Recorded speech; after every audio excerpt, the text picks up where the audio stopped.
حضور نبی رحمت صلی اللہ علیہ وآلہ وسلم آپ کی ذات اقدس پر درود پاک پڑھنے کی بے شمار برکتیں ہیں۔ چنانچہ رحمت عالم صلی اللہ علیہ وآلہ وسلم آپ نے ارشاد فرمایا، جو بندہ میری ذات پر جتنا زیادہ درود پاک پڑھے گا، کل بروز قیامت وہ بندہ اتنا زیادہ میرے نزدیک ہوگا۔ اس واسطے کثرت، محبت اور شوق کے ساتھ درود پاک پڑھا کریں۔ اللہ کریم ہم سب کو عمل کی توفیق عطا فرمائے۔ دوستان مکرم، سابقہ جمعۃ المبارک میں ہم نے امام علی مقام حضرت سید الشہداء حضرت امام حسین رضی اللہ تعالی عنہ، آپ کی ولادت سے لے کر اور آپ کی جوانی کے بہت سارے خوبصورت پہلو سنے، جن کے ساتھ ان کی شخصیت بھی واضح ہوئی اور ہمیں بہت ساری اپنی تربیت کے لیے ان کی زندگیوں میں سے سبق بھی حاصل ہوا۔ آج کے اس جمعۃ المبارک کے خطبہ کے اندر ہم آپ کی خدمت کے اندر مقام شہید اور اس کے بعد حضرت سیدنا امام علی مقام امام حسین رضی اللہ تعالی عنہ اور آپ کے رفقا، ان کی شہادت کے حوالے سے کچھ ضروری گزارشات عرض کریں گے۔ آپ حضرات کی خدمتوں میں گزارش ہے، آپ توجہ رکھیں گے تاکہ بات کرنے اور سننے کا سکون بھی مل سکے اور سرور بھی میسر آ سکے۔ اللہ رب العزت نے مقام شہید کو قرآن مجید میں کئی جگہ پر ارشاد فرمایا۔ جو آیت بینہ میں نے تلاوت کی ہے اس میں اللہ رب العزت نے فرمایا، وَلَا تَقُولُوا لِمَن يُقْتَلُ فِي سَبِيلِ اللَّهِ أَمْوَاتٌ، فرمایا کہ جو اللہ کی راہ میں شہید ہو جائیں انہیں تم مردہ مت کہو، انہیں تم مردہ نہیں کہہ سکتے۔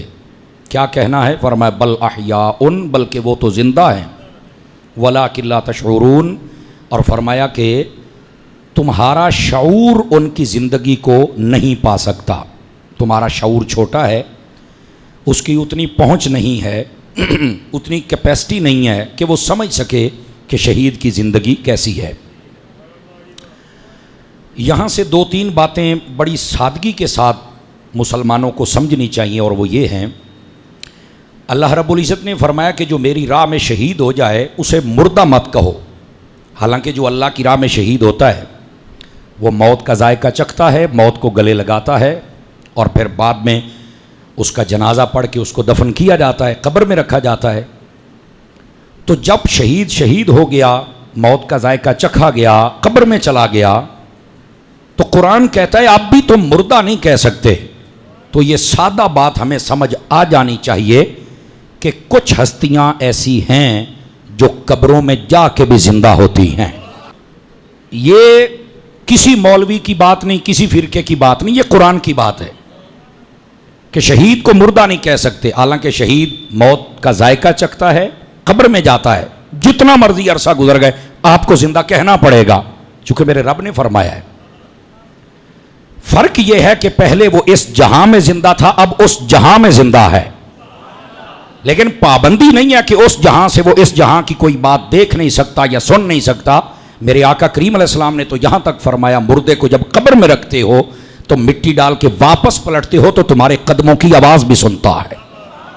بلکہ بخاری شریف میں ہے، قدموں کی آواز سن کے پہچان لیتا ہے کہ میری قبر کے پاس سے کون گزر رہا ہے۔ تو وہ اس جہان کے ساتھ اس کا کنیکشن رہتا ہے، یہ یاد رہیے۔ یہ کنیکشن ہے تو تبھی کہا گیا نا، جب بھی قبرستان جاؤ تو چل کے کہنا ہے السلام علیکم یا اہل القبور، کوئی تعلق ہے نا؟ سمجھ آ رہی میری بات کی؟ تو یہ شہید زندہ ہے۔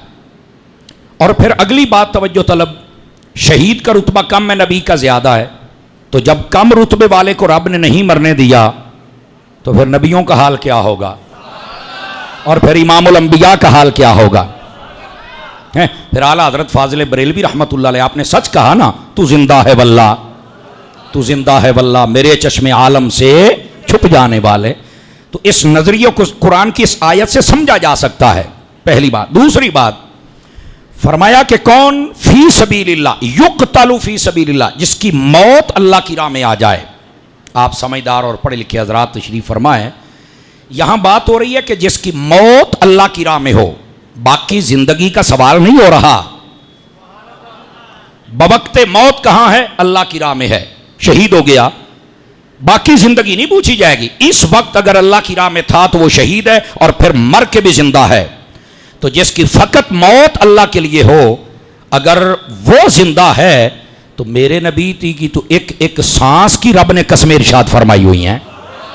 اللہ قرآن میں فرماتا لعمرک، اے محبوب تیری حیاتی کی قسم. اور جب بندہ حیاتی اور عمر کی قسم اٹھاتا تو ایک ایک سانس کی قسم ہوتی ہے. انہم لفی سکرتہم یعمہون، محبوب وہ جو ہے نا جو آپ کی شان نہیں سمجھتے وہ تو نشے میں بھٹک رہے ہیں. بھائی جو حضور کی شان نہ سمجھے اس سے بڑا پاگل اور نشئی کون ہے؟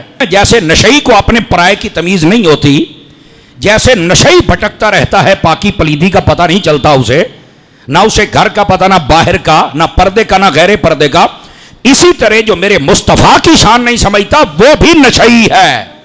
اس کو کیا پتا اپنا کیا ہے، پرایا کیا ہے، اس کو کیا پتا حقیقت کیا ہے اور غیر حقیقت کیا ہے. تو اللہ نے کیا خوبصورت بات ارشاد فرمائی، محبوب تیری حیاتی کی قسم، جو تجھے نہیں مانتے وہ نشئی ہیں جو بھٹک رہے ہیں، وہ بھٹک رہے ہیں. یہی وجہ ہوتی ہے کبھی ادھر کبھی ادھر، 2-4 سال ان کے ساتھ، 2-4 سال ان کے ساتھ، 2-4 سال ان کے ساتھ، آخر میں کچھ بھی نہیں. مگر بس یہ ہے نشہ جو تمہیں بھٹکا رہا ہے. اگر آپ حضور کی محبت میں آ جاتے تو آپ کو کوئی بھی اپنی لائن سے ہٹا نہ سکتا. اللہ کریم ہمیں حضور کی سچی محبت نصیب فرمائے. یہ دوسری بات. اب تیسری بات سمجھنے والی ہے. فرمایا کہ تمہارا شعور، اس کی کیپیسٹی اتنی نہیں ہے.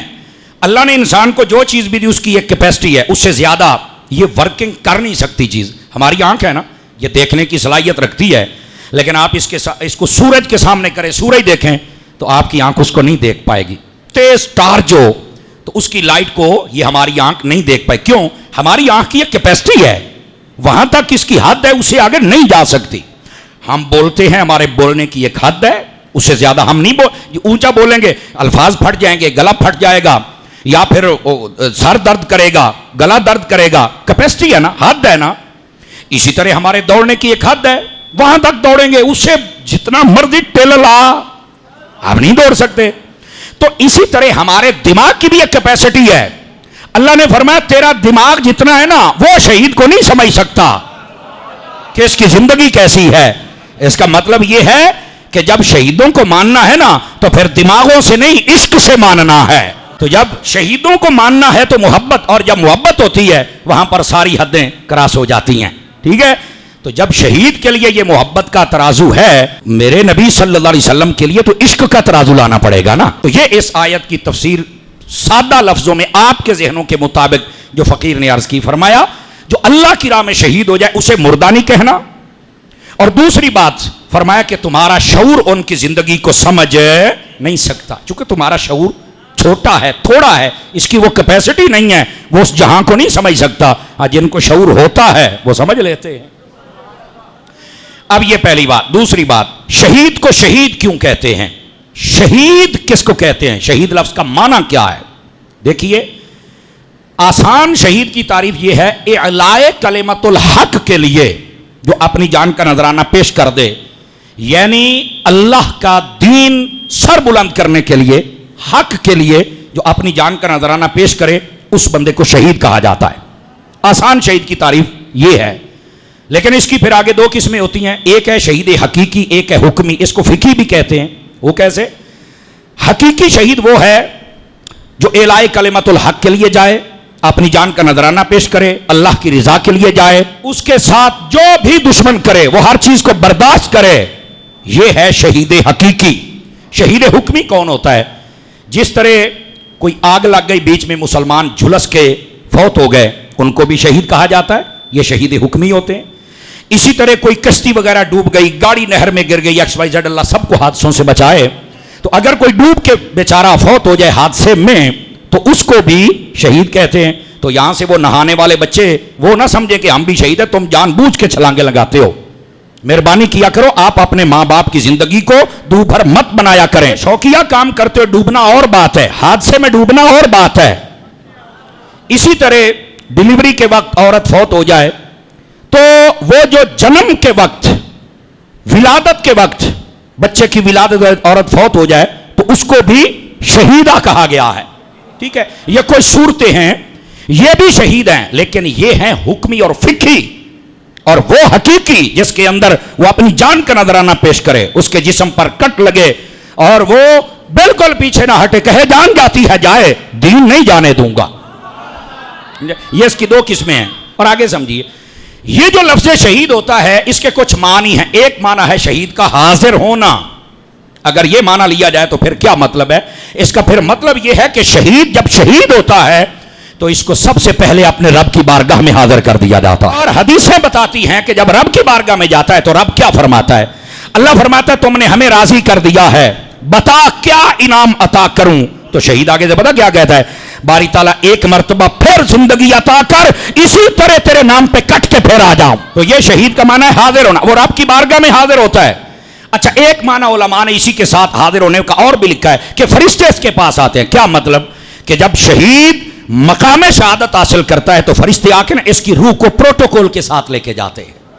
ایک اس کا یہ معنی بھی ہے, ظاہر سی بات ہے جڑا مالکاں نو راضی کرے مالک مڑ کانڈ تو نہیں نہ لگن دیندے. ایک اس کا معنی یہ ہے, یہ شہید کا پہلا معنی. دوسرا لفظ شہید کا معنی کسی چیز کو حاصل کر لینا. اب شہید کس چیز کو حاصل کرتا ہے؟ وہ وعدے اور وہ خوشخبریاں جو اللہ اور اس کے رسول نے ارشاد فرمائی شہید کے لیے, شہید ہوتے ہی اللہ تبارک و تعالیٰ وہ ہر چیز اسے عطا فرما دیتا ہے. اس لیے شہید کو شہید کہا جاتا ہے کہ اس نے تمام تر وہ خوشخبریاں اور وعدے حاصل کر لیے, یہ وہ شہید ہے. یہ دوسرا معنی. تیسرا معنی شہید کا, اس کا معنی ہوتا ہے مدد کرنا. اب یہ شہید مدد کیسے کرتا ہے؟ بظاہر تو وہ خود شہید ہو گیا ہے, تو ہماری مدد کیسے کر گیا؟ تو اس کو سمجھیے, آپ نے ایک شعر سنا ہوگا, شہید کی جو موت ہے قوم کی حیات ہے. یہ شہید ہماری مدد کر کے جاتا ہے. میں آپ کو ایک مثال دیتا ہوں. کوئی بندہ ناموس رسالت پر پہرا دے کے غازی بن جائے, وہ غازی بن گیا, سبحان اللہ. اب وہ کسی حکومت کی گرفت میں آ جائے اور حکومت اس کو پھانسی دے دے, تو پھانسی کا مطلب تو یہ ہوتا ہے کہ قوم میں ڈر پیدا ہو جائے اور بعد میں کوئی ایسا کام نہ کر سکے. لیکن کسی بھی جب غازی کو پھانسی دی جاتی ہے تو وہ قوم کو ایسے زندہ کر جاتا ہے, خود جان دے گیا اور باقی جتنے زندہ ہوتے ہیں وہ کہتے ہیں جناب اگر اس کو پھانسی دی تو کیا ہوا, ہم بھی تو غازی ہیں نا. کیا مطلب؟ وہ جس کاز پہ کام کر رہا ہوتا ہے, جس مشن پہ کام کر رہا ہوتا ہے, اتنی جرأت سے کام کرتا ہے کہ اپنی جان تو دے دی لیکن پچھلے لوگوں کو ایسا تکڑا کر کے جاتا ہے کہ جیسے میں نہیں ڈرا ویسے تم نے بھی نہیں ڈرنا ہے. یہ ہوتا ہے شہید کا مدد کرنا, کہ وہ مدد کر. اور اگر موقع کی صورت دیکھی جائے تو شہید جب شہید ہو رہا ہوتا ہے تو اس وقت کو کس کی مدد کر رہا ہوتا ہے؟ وہ اسلام کی مدد کر رہا ہوتا ہے. وہ اسلام کے لیے جب لڑتا ہے تو وہ اسلام کی مدد کر رہا ہے. اس وقت کھڑے ہو کر کافروں کے سامنے سینہ سپر ہے تو یہ اسلام کی مدد ہو رہی ہے. اور جب وہ شہید ہو جائے تو وہ ہماری مدد کر گیا. کیسے؟ اس نے کہا جیسے شہید ہو کہ میں نہیں مرا, اس مقصد پہ رہو گے تو تم بھی شہید ہو کہ مر نہیں سکتے ہو. یہی تو مسئلہ امام علی مقام رضی اللہ تعالیٰ کا ہے. آپ نے مشن کیا تھا؟ آپ کا مشن صرف ایک نکاتی ایجنڈا تھا امام حسین کا, ایک نگاتی. آپ نے فرمایا حکمران وہ ہونا چاہیے جو نظام مصطفیٰ قائم کرے. میں نے آسان لفظوں میں بات کہی ہے. وہ فرما رہے تھے حکمران ستھرے کردار والا ہونا چاہیے, حکمران دین متین کے مطابق زندگی بسر کرے. یہ آپ کا مشن تھا. اور یزید چاہتا تھا کہ میں اپنی خواہشات نفس کے مطابق بات کروں. آپ نے فرمایا نہیں, آپ اگر دین کے مطابق کام کرو تو ٹھیک ہے, ورنہ بالکل ہم نہ تیرا ساتھ دیں گے, نہ ووٹ دیں گے, نہ ہی تیری حمایت کریں گے. اس نے بظاہر ظلم اور جبر کر کے یہ سمجھا کہ میں یہ کام کر گیا تو حکومت سدا رہے گی, لیکن میرے حسین کا مشن اتنا خاص تھا, ایک تو دین کی مدد کر گئے شہید ہو کے, اور دوسرا پچھلوں کو اتنا تکڑے کر گئے یزید ہمیشہ کے لیے مر گیا, حسین ہمیشہ کے لیے زندہ ہو گیا. مقام شہید اور شہید کے معانی اور اس پر جو کلام وہ فقیر نے آپ کی خدمت میں عرض کر دیا. جاگ رہے ہیں تو تیسرا مسئلہ بھی عرض کروں آپ کی خدمت. سوال یہ ہے, بڑے بڑے عظیم الشان جلیل القدر لوگ آئے اور شہید ہوئے, لیکن جتنی شہرت امام حسین کی شہادت کو ملی وہ کسی اور کو کیوں نہیں ملی؟ یہ سوال ہے. اب اس کا جواب سماعت فرمائیے کیا ہے.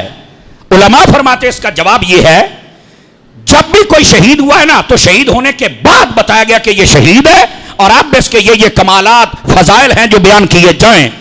امام حسین واحد وہ ہستی ہیں جن کے شہید ہونے سے پہلے بتا دیا گیا تھا کہ انہوں نے شہید ہونا ہے. امام علی پاک کی شہادت کیوں اتنی مشہور ہے؟ چونکہ آپ کے پیدا ہوتے ہی بتا دیا گیا تھا کہ آپ نے شہید ہونا ہے. باقی شہید ہوتے ہیں بعد میں پتا چلتا ہے. یہ پہلی بات.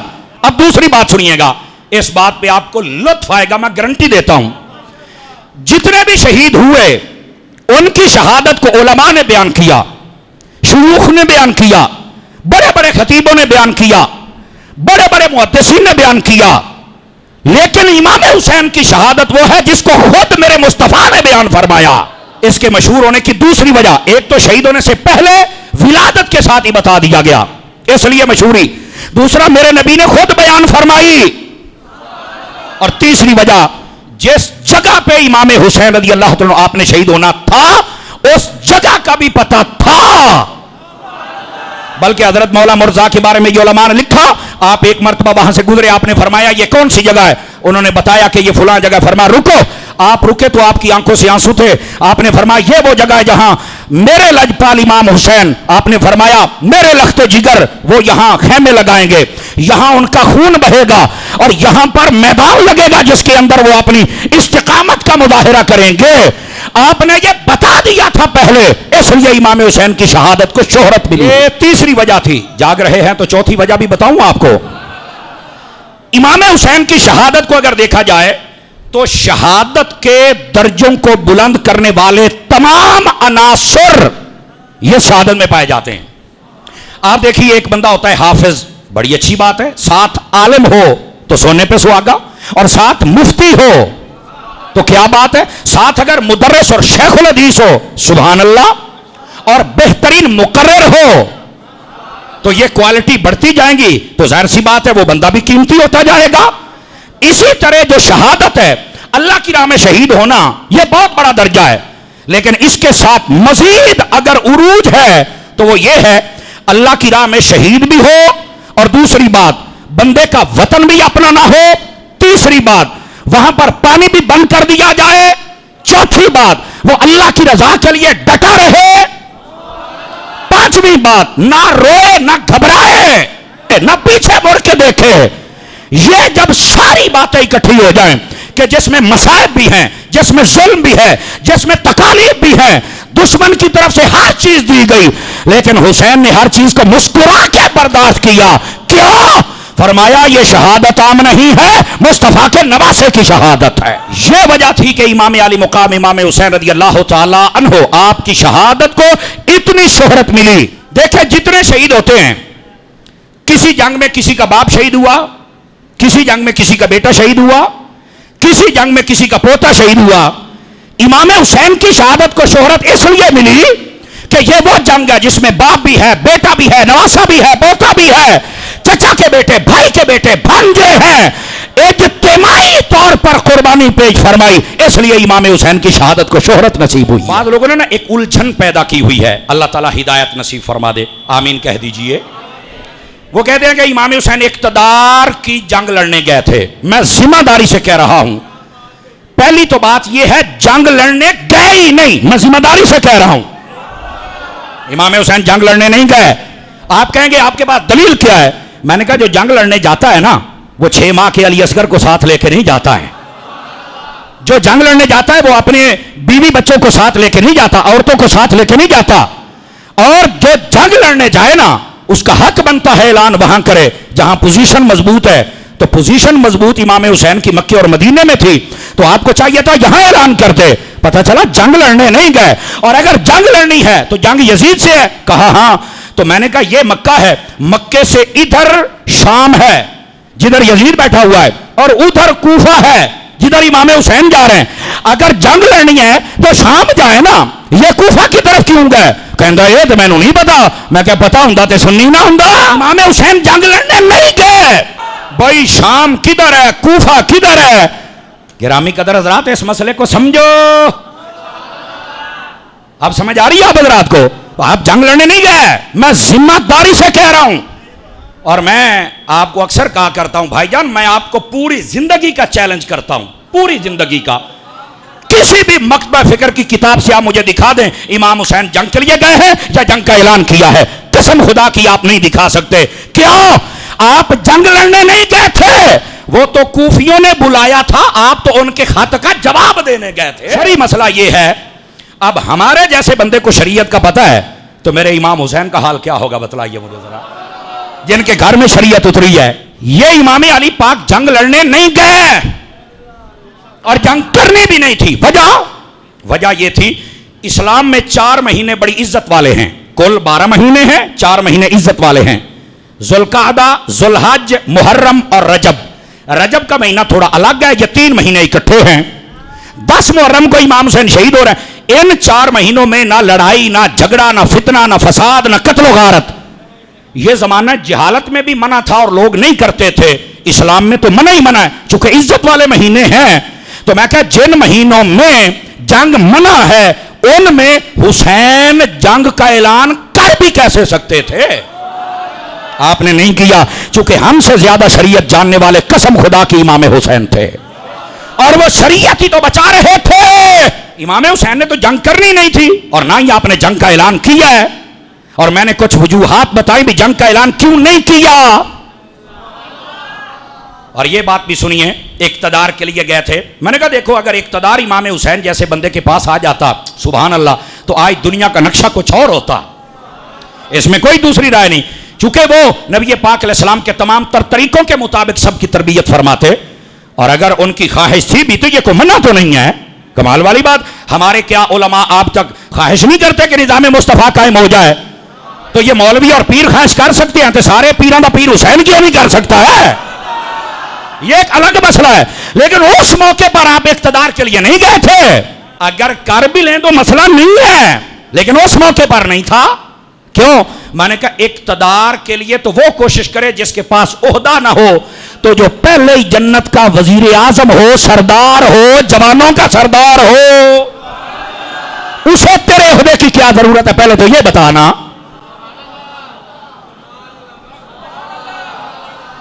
پانچ کلو دا سیری لا کے گزارا نہیں ہونا، میں امام حسین پڑھتا بیٹھا۔ ان کی شان کو سمجھنے کی کوشش کرو بھائی جان، تو ان کو تو اقتدار کی ضرورت ہی نہیں ہے اور نہ یہ اقتدار کی جنگ ہے۔ تو پھر آپ کا سوال یہ ہوگا کہ پھر امام حسین کوفے میں کیوں گئے اور وہاں کیوں شہید ہوئے؟ میں کہا سوال ہے، اب اس کا جواب سنیے۔ آپ پتہ کوفے کیوں گئے تھے؟ سن لو اس سوال کا جواب۔ کوفے میں جتنے لوگ رہتے تھے نا، جب یزید تخت نشین ہوا تو انہوں نے نا 150 خط لکھے، اور وہ جو خط ہوتا تھا نا، آپ نے سنا ہوگا 18,000 خط، 18,000 نہیں 150 تھے۔ 18,000 کیوں کہتے یہ بھی سن لو۔ وہ جو ایک خط ہوتا تھا نا، وہ ایک بندے کا نہیں ہوتا تھا، وہ پورے قبیلے کا ہوتا تھا۔ 150 قبیلوں کے بندے اکٹھے کرو نا تو بہت زیادہ بندے ہیں۔ حضرت امام مسلم بن عقیل کی جن لوگوں نے بیعت کی تھی کہ آپ امام حسین کو بلا لیں، وہ 40,000 تھے۔ کتنے تھے؟ اس کا مطلب ہے یہ خط اگرچہ 150 تھا لیکن اس کے پیچھے قبیلے اتنے تھے، اس لیے اس تعداد کے پیش نظر 18,000 کہا جاتا ہے کہ وہ ایک خط پورے قبیلے کی نمائندگی تھی۔ 150 خط امام حسین کو لکھے، اور ان خطوں میں کیا تھا یہ بھی سن لیجئے۔ فرمایا کہ یہاں یزید نے ایک امام مقرر کیا ہے، ہم اس کے پیچھے نمازیں نہیں پڑھنا چاہتے، آپ آ کے نمازیں پڑھائیں اور ہماری تربیت فرمائیں۔ لو اینی گل سی، نہ یہاں اقتدار کی بات ہے، نہ لڑائی کی بات ہے، نہ جھگڑے کی بات ہے۔ انہوں نے کہا جی آپ آ جائیں، آپ ہماری تربیت، ہم اس امام پر مطمئن نہیں ہیں، آپ آ جائیں۔ اور اتنی محبتوں کے اظہار خط میں کیے بھی چھڑ گلاں دے ہو، سمجھ آئی نا۔ امام پاک جب وہاں پہنچے 2 محرم کو میدان کربلا میں ہور کے ساتھ 1000 سپاہیوں کا لشکر تھا، اور جناب وہاں پر راستہ روکا ہوا ہے۔ امام حسین نے فرمایا تم نے کیوں راستہ روکا ہے؟ اور جی وہ بات کرنی ہے، پیغام آیا یا یزید کی بیعت کر لو یا قتل کے لیے تیار ہو جاؤ۔ تو آپ نے فرمایا تم نے خط لکھا ہے، تم نے لکھا، آپ نے بندے پہچان لیے۔ یہاں تک آپ کو بتاؤں کتنے جھوٹے اور غدار نکلے، وہ جھوٹی محبتوں کا اظہار کرنے والے، وہ جھوٹے ملنگ اور حسینی بننے والے، جھوٹے نعرے نہ لگایا کریں۔ امام حسین کے سامنے بندہ، آپ نے فرمایا تو نے خط لکھیا؟ تو وہ مکر گیا، کہنے لگا میں نے تو نہیں لکھا۔ آپ نے فرمایا لاؤ تھیلا، وہ جب پھیلا تو آپ نے خط کاٹ کے بخایا، فرمایا اے خاتے، اے تیرا نام ہے، اے تیری مور ہے، تو تمہیں شرم نہیں آتی جھوٹ بول رہے ہو؟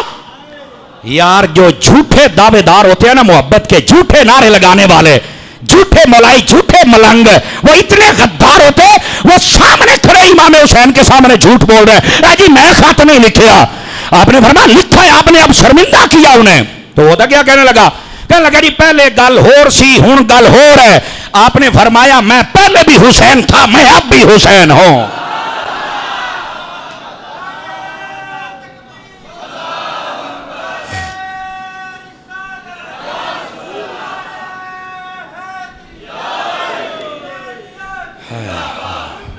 توجہ ہے کہ کوئی نہیں ہے؟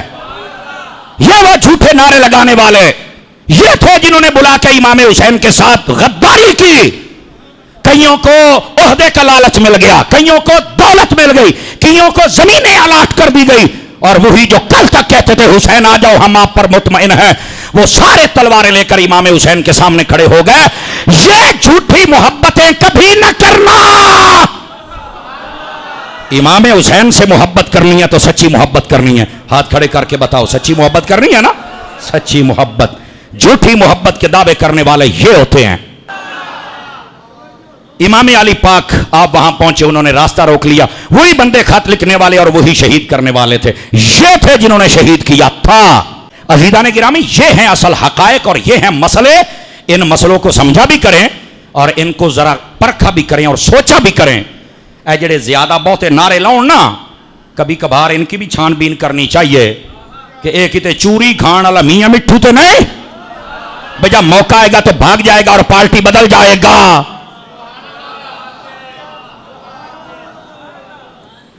مجھے ایک بندہ کہتا ہے قاری صاحب اس بات سے تو یہ ثابت ہوتا ہے کہ ہر ساتھ رہنے والا غدار ہوتا ہے۔ میں کہا نہیں، جھوٹے ہوتے ہیں۔ امام حسین کے ساتھ 72 گئے تھے، 72 دے 72 شہید ہوئے، نہیں چھڑیا۔ اس کو کہتے ہیں وفادار۔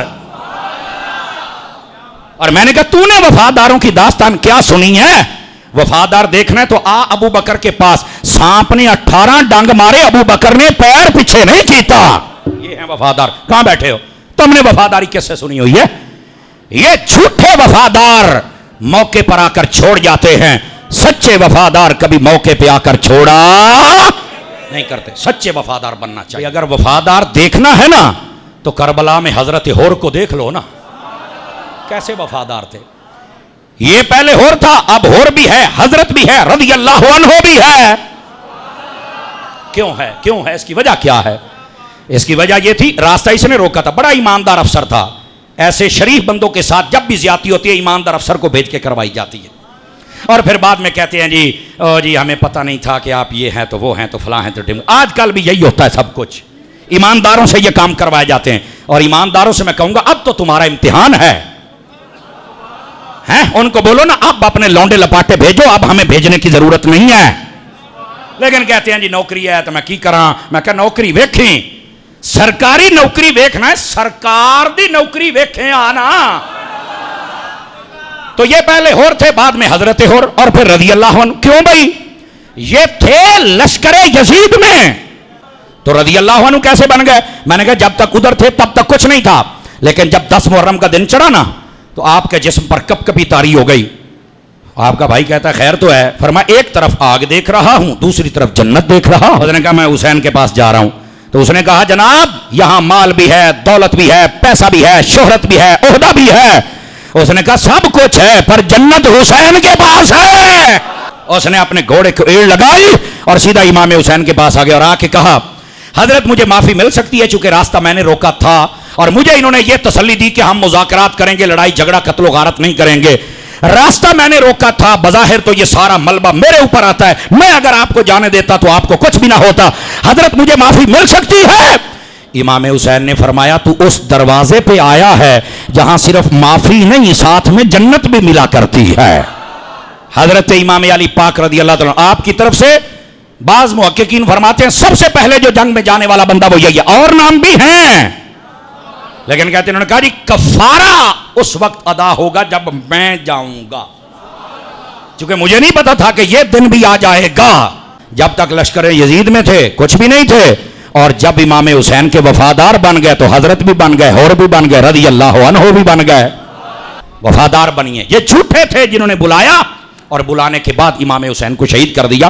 اس لیے امام حسین پاک رضی اللہ تعالیٰ عنہ آپ شہید ہوئے تھے. حضرت امام علی مقام نے مدینہ چھوڑ دیا, لڑائی نہیں کی. بعض علماء نے لکھا ہے 27 رجب کی رات تھی, 28 اور 29 2 دن آگے تھے, اور اس کے بعد مہینہ بدل جا. اس مہینے میں آپ نے یہاں سے ہجرت کی مکہ کے لیے. کیوں؟ آپ کو پتا چل گیا تھا کہ مدینہ میں یزید کے کچھ ایسے بندے ہیں جو چاہتے ہیں جھگڑا اور لڑائی پیدا ہو جائے, اور امام حسین صرف یہی کہہ رہے تھے. ساتھ میں حضرت عبداللہ بن زبیر کا یہی موقف تھا, حضرت عبداللہ بن عمر کا, عبداللہ بن عباس کا, سب کا یہی موقف تھا کہ جناب علی اگر تم اپنے آپ کو ٹھیک کر لو, شریعت کے مطابق کر لو, تو اقتدار سنبھالے رکھو. ہمیں پتا چلا ہے کہ تیری کچھ بے قاعدگیاں ہیں, بےہودگیاں ہیں, بدعملیاں ہیں جو شریعت کے منافی ہیں. ہم اس وقت تک تیرا ساتھ نہیں دے سکتے جب تک اپنے آپ کو سیٹ نہ کر لے. اس کو یہ خطرہ پڑ گیا کہ اگر انہوں نے میرے خلاف اعلان کر دیا تو سارے لوگ ان کی بیعت کر لیں گے. اس کو اپنے حالانکہ انہوں نے کرنا ہی نہیں تھا, یہ تو صرف سمجھا رہے تھے. لیکن جب تلخی کا ماحول پیدا ہونے لگا نا تو امام حسین نے مدینہ چھوڑ دیا کہ یہاں لڑائی نہ ہو. اب میرے جملے کا وزن محسوس کرنا, پتہ چلا لڑائیاں لڑنا یزیدیوں کا کام ہے, امن برقرار رکھنا حسین کا کام ہے. آپ نے مدینہ چھوڑ دیا امن کی خاطر, اور مدینہ شہر کے اندر اپنا بھائی حضرت محمد بن حنفیہ ان کو چھوڑ گئے.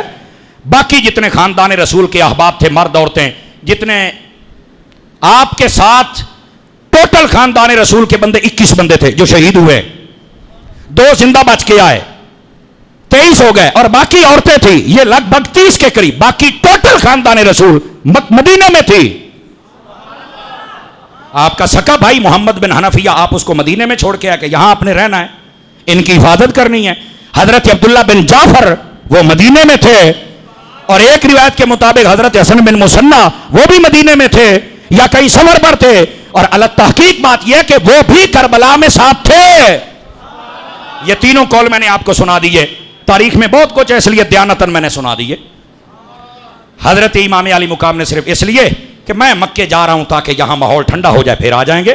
مکے پہنچے, شعبان, رمضان اور ذوالقعدہ 3 مہینے گزرے. ذوالحج, حج کا چاند نظر آ گیا. ابھی تک یزید کے بندے مکے میں پہنچے ہوئے ہیں اور یہی باتیں ہو رہی ہیں, بیعت کرو بیعت کرو. آپ کہتے ہیں یار تم نا شریعت کے مطابق اپنی زندگی گزار کے اپنا اعتماد بحال کر لو, بیعت ہی بیعت ہے, ہمیں کیا مسئلہ ہے. لیکن تمہاری کچھ بے قاعدگیاں, بدعملیاں جو دین مصطفیٰ کے مخالف ہیں وہ ہم برداشت نہیں کر رہے. اور یہ 4 بندے سربراہ تھے, انہوں نے کہنا تھا, اور یہ 4 کا کہنا سب کا کہنا تھا. یہ بھی یاد رکھ لیجئے, جیسے ادھر 150 کا تھا, 18,000 کا تھا, ادھر بھی وہی صورتحال ہے. سب کی طرف سے یہ نمائندہ تھے. یزید نے اپنے بندے بھیجے اور امام حسین کو پتا چل گیا کہ یہ حج کے دوران مجھے شہید کر دیں گے. امام علی مقام نے 8 ذوالحج کو مکہ چھوڑ دیا, آپ نے حج نہیں کیا, احرام باندھ کے مینا میں نہیں گئے. بعض کہتے ہیں جناب وہ حج تو کر لیتے. میں نے کہا بیٹے 25 حج امام حسین نے پہلے پیدل کیے ہوئے ہیں, فرض ادا ہو چکا ہے. آپ اگر نہیں بھی کیا تو کوئی حکمت ہے, اور حکمت پتہ کیا تھی؟ آپ نے مدینہ چھوڑا تاکہ لڑائی نہ ہو, یہ حکمت ہے. مکہ کیوں چھوڑا؟ حکمت یہ تھی کہ اگر میں یہاں شہید ہو گیا تو 2 باتیں ہیں. ایک تو لوگوں کا حج سے اعتبار اٹھ جائے گا کہ یہاں بھی لڑائیاں جھگڑے قتل و غارت ہوتی ہے. ایک تو یہ اعتبار بحال رہے کہ یہاں لڑائی جھگڑا نہیں ہوتا, یہ امن کا شہر ہے, یہاں قتل و غارت نہیں ہو سکتی. اور دوسری بات, امام حسین کو پتا چل گیا تھا کہ یزیدی آگے حاجیوں کے روپ میں احرام باندھے ہوئے ہیں اور وہ بھیڑیے مجھے شہید کرنا چاہتے ہیں. اگر انہوں نے مجھے شہید کر دیا تو میرا قاتل تو چھپ جائے گا, رش میں بندہ مارا جائے تو قاتل نہیں ملتا. امام حسین نے فرمایا میں نے شہید ہونا ہے اور میرا قاتل قیامت تک چھپا رہے, یہ نہیں ہو سکتا. آپ نے فرمایا میں قاتل کو ایسا ظاہر کروں گا کائنات پر, وہ چھپنا بھی چاہے تو نہیں چھپ سکے گا. اس لیے امام علی مقام نے مکے کا رہنا قربان کر دیا, حج قربان کر دیا. آپ نے یہاں مکے میں لڑائی بھی نہیں ہونے دی اور اپنے قاتل کو بھی نہیں چھپنے دیا. آج دیکھ لو یزید کا نام بھی سب کو پتا ہے, شمر کا نام بھی سب کو پتا ہے, ابن زیاد کا نام بھی سب کو پتا ہے, ابن سعد کا نام بھی سب کو پتا ہے. ایسا ہی ہے نا, کوئی چھپ سکتا ہے ان میں سے؟ امام حسین نے انجدہ ظاہر کیتا ہے نا, انجدہ کیتا ہے نا. قاتلین امام حسین کبھی چھپ سکتے, اور یہ وہ نام ہے آج دنیا میں یہ کوئی نام نہیں رکھتا, آج دنیا میں کوئی یہ نام نہیں رکھتا. کیوں؟ قسم خدا کی امام حسین نے ان کو ایسا مارا ہے, ایسا مارا ہے کہ ان کے نام کو بھی مار کے رکھ دیا ہے. گرامی قدر حضرات, اس واسطے حضرت امام علی مقام امام حسین رضی اللہ تعالیٰ آپ نے مدینہ بھی چھوڑ دیا اور مکہ بھی چھوڑ دیا. مدینہ چھوڑا لڑائی نہ ہو, مکہ چھوڑا کہ یہاں اعتبار بحال رہے حج کا, مکے کا, اور تقدس پامال نہ ہو اور میرا قاتل چھپ نہ سکے. آپ کو پتا ہے جب حسینیت کو بیان کیا جائے تو اس وقت کیا کرنا چاہیے؟ پتہ ہے آپ کو؟ یہ سوال ہے, حسینیت کیسے بیان کرنی, کیا احتیاط ہے؟ نمبر ایک, سب سے پہلے جو بیان کرنے والا اسے اتنا شعور ہونا چاہیے کہ میں کوئی بھی غیر معتبر, غیر مستند, جھوٹا بنایا ہوا قصہ وہ بیان نہ کروں. بظاہر تو امام حسین کا نام چل جائے گا, لوگ رو پڑیں گے, لیکن تجھے یہ نہیں پتا کہ تو جھوٹ بول رہا ہے بڑی ہستیوں کے ساتھ, پاک ہستیوں کے ساتھ. تو جو بات مستند ہے وہ بیان کرنی چاہیے, جھوٹی بات اور غیر مستند بات کو بیان کرنے کی اجازت ہے. یہاں رلانے کے لیے جھوٹ بولا جاتا ہے, نہیں بول سکتے. ہمارے سنیوں میں کئی سور لگانے والے ایسے کرتے ہیں, ان سے میں کہوں گا سور لگاؤ, گلامیاں سور دیاں کرو, ورنہ تم سے پوچھا جائے گا میرا پتر جو تم نے یہ کر رکھا ہے نا, یہ تم سے پوچھا جائے گا. میری بات لکھ لیں آپ حضرات.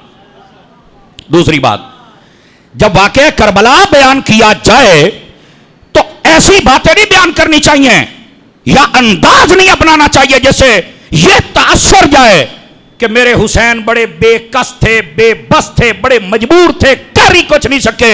نہیں, سیدی اعلیٰ حضرت صاحب رحمت اللہ علیہ آپ نے فتاوی رضویہ کی 14ویں جلد میں لکھا ہے, جب بھی امام حسین کی شہادت کو بیان کیا جائے دو چیزیں, یا ان کے فضائل و کمالات بیان کیے جائیں یا پھر کربلا میں ان کی جرت, ان کی استقامت, ان کا وہاں ڈٹ جانا, ان کی نمازیں, ان کا پردہ, ان کا سجدہ, ان کی تلاوت اور ان کا حق کے لیے کھڑا ہو جانا, اسے بیان کیا جائے تاکہ پتہ چلے کہ حسین کی شان کیا ہے. امام حسین کی شہادت کو جب بیان کرنا چاہیے, ان کی جرت, ان کی استقامت, ان کی شان, ان کا وہاں پر ڈٹ جانا, ان کا قرآن پڑھنا, ان کا نماز پڑھنا, ان کا سجدہ کرنا, ان کا تلاوت, ان کا عورتوں کو بے صبری سے بچانا اور ان کا وہاں پردہ کروانا, امام علی مقام کا وہاں نیزے پر قرآن پڑھنا, یہ بیان کرو. اور یہاں پر ایسی ایسی باتیں ہوتی ہیں, ایسی ایسی باتیں جس کے ساتھ بظاہر لوگ تو رو لیتے ہیں, لیکن حقیقت پتہ کیا ہے؟ حقیقت یہ ہے, تمہیں یہ نہیں پتا کہ قوم کیا تاثر رہی. قوم یہ سمجھ رہی ہے کہ حسین بے کس تھے, بے بس تھے, مجبور تھے, کر ہی کچھ نہیں سکے, وہ جاندی کر رہے. تجھے کیا پتا وہ سب کچھ کر سکتے تھے اور قسم خدا کی کر سکتے تھے. برداشت پتا کیوں کیا؟ فرمایا ہمارا امتحان ہے اور یہ امتحان صرف صبر کا جواب دے کر ہی پاس کیا جا سکتا ہے. بس اللہ اللہ تے خیر صلی, ورنہ ان کو کس چیز کی کمی تھی یار. تو حسینیت بیان کرنے کے لیے اس بات کا لحاظ رکھنا چاہیے. بس اوقات نا یہ بھی آج کل ایک مسئلہ ہے, اس کو شریعت کی روشنی میں سن لو اور فقیر ذمہ داری سے عرض کر رہا ہے. امام حسین کی شہادت پر رونا کیسا, یہ مسئلہ سنیے. آقا کریم علیہ السلام کی بڑی شہزادی سیدہ زینب رضی اللہ تعالی عنہا جب آپ نے پردہ فرمایا نا تو گھر سے رونے کی آوازیں بلند دی تو حضرت عمر بن خطاب رضی اللہ تعالی فاروق اعظم سسر مصطفیٰ, مراد رسول اور مرید رسول, خلیفہ دوم, یہ وہ ہے جن کی زبان پر حق جاری کر دیا گیا تھا.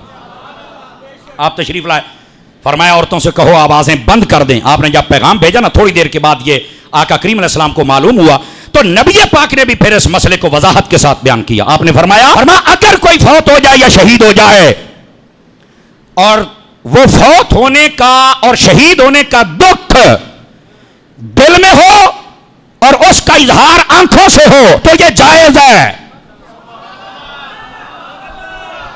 اگر کوئی فوت ہو جائے, شہید ہو جائے, اس کا دکھ اگر دل اور آنکھوں سے ہو میں نے کیا کہا؟ دل اور آنکھوں سے ہو تو یہ جائز ہے. کیا مطلب؟ دل میں یاد آئی اور آپ کی آنکھوں سے آنسو کی لڑیاں جاری ہو گئی, جائز ہے. آج بھی اگر کسی کو بھی امام حسین کی یاد آ جائے کہ آپ کو ظلمن شہید کیا گیا, بالکل اگر آپ کی آنکھوں سے آنسو آ گئے تو میری جان اس سے قیمتی آنسو کون سا ہے؟ کوئی منع نہیں ہے, کوئی منع نہیں ہے. اور اعلیٰ حضرت صاحب نے تو یہاں تک لکھا ہے, فرمایا جس کے دل میں یہ دکھ نہیں نا کہ امام حسین کیوں شہید ہوئے, تو فرمایا اس کو اس دکھ سے مر جانا چاہیے کہ میرے دل میں دکھ کیوں نہیں ہے. ہر مسلمان کے دل میں دکھ ہے اور کبھی کبھار اس کی آنکھیں نم ہو جاتی ہیں. گھنٹہ نم رہیں, 2 رہیں, 3 رہیں, جائز ہے, جبکہ معاملہ دل اور آنکھوں تک رہے. اور حضور نے فرمایا اگر کوئی بندہ فوت ہو جائے, شہید ہو جائے, اور اس کے دکھ اور غم کا معاملہ تمہارے ہاتھوں میں آ جائے یا تمہاری زبان میں آ جائے تو یہ حرام ہے. اب اس کا کیا مطلب؟ یہ حدیث پڑھ رہا ہوں, گپ نہیں سنا رہا. اس کا کیا مسئلہ ہے؟ فرمایا اگر کوئی شہید ہو گیا یا فوت ہو گیا, تم نے اپنے ہاتھوں کو سر پہ مارا, چہرے پہ مارا, یا جسم کے کسی حصے پہ مارا, اپنے کپڑے پھاڑ ڈالے, یا پھر اپنی زبان سے گندے کلمات بولنے لگ گئے جو ناشکری کے ہیں, اللہ کی رضا کے خلاف ہیں, یہ بک بک شروع کر دی, یہ دونوں حرام ہیں. لو جی, مسئلہ میں نے آپ کے سامنے کلیئر کر دیا ہے.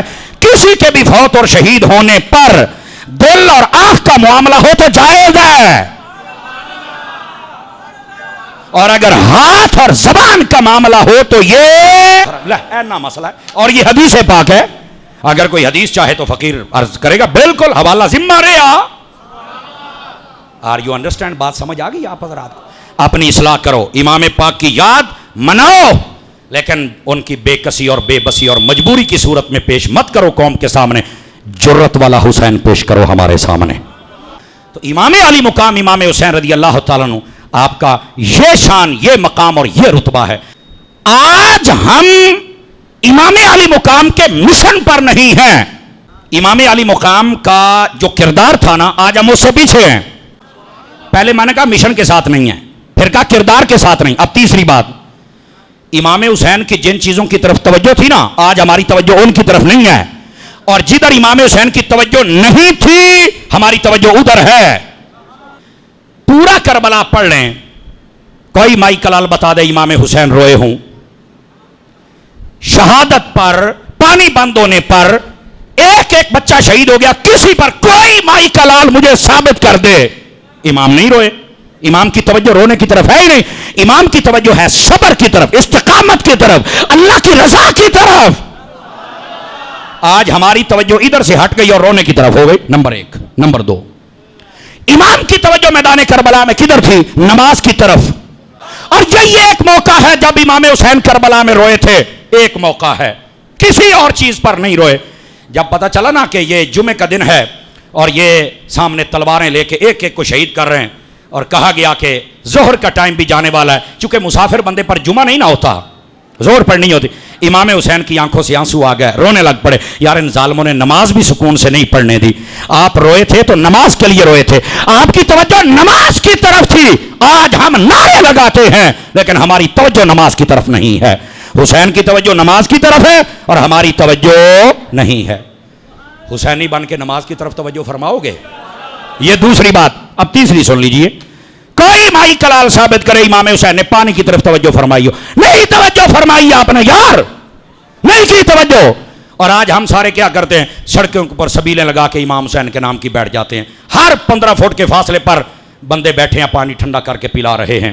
امام حسین کے نام کی سبیل لگانا اچھی بات ہے, لیکن سبیل اس کی قبول ہوگی جو امام حسین کے طریقے پر پہلے صبر کرے, پھر نماز پڑھے, اور پھر وہ پانی کی سبیل لگائے. چونکہ امام حسین کی توجہ تو پانی طرف تھی نہیں, آپ کی توجہ تو تھی نماز کی طرف, اور وہ پانی لاؤن والا نماز پڑھتا نہیں, پانی ونڈی جاندہ ہے. کوئی مائی کلال بتائے امام حسین نے میدان کربلا کے اندر قرآن پڑھنا چھوڑا تھا؟ امام تو پڑھتے رہے تھے. آج ہماری توجہ قرآن کی طرف نہیں ہے. اور یار پرسوں کا دن, یہ 10 محرم کا دن گزرا ہے, توجہ ہے نا؟